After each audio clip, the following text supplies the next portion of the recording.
first things I want to talk to you about is the magnitude of this assignment that Noah had.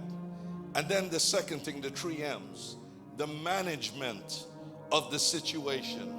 And the third, the miracles that was released when God did it. Number 1, the magnitude of the assignment.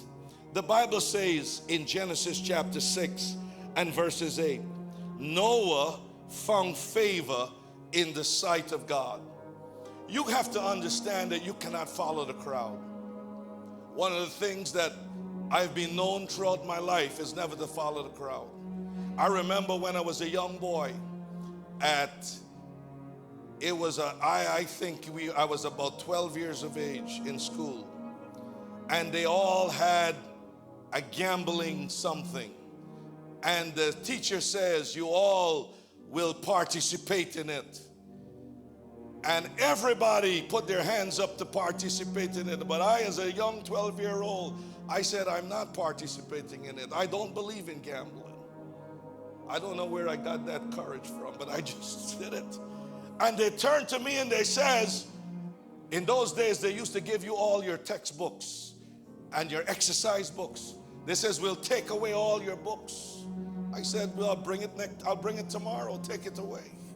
But I'm not going to bow to what you want me to do because it's against my conscience. And looking back at it, I don't know how that little 12-year-old boy, Joe, did it. Because I'm looking back at him and I'm saying, I don't know. He was a strong young boy.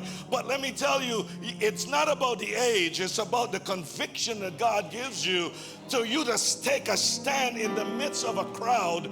When everybody says yes, you have to be able to say no. When everybody is going one way, you got to be able to stand up. That's why I believe God has given me a fortitude that throughout my life in terms of leadership and everything, I brought my textbooks the next day.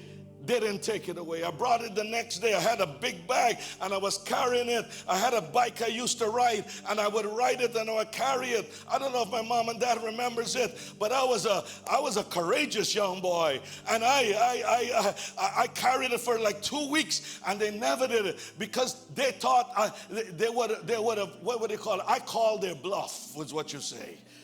They threatened me and I said, go right ahead. The God who made me is going to give me intelligence to pass the exam. Little did you know, years later, I topped that school in the CXC exams throughout the entire, because why? If you put God first, He will make you to go to the next way.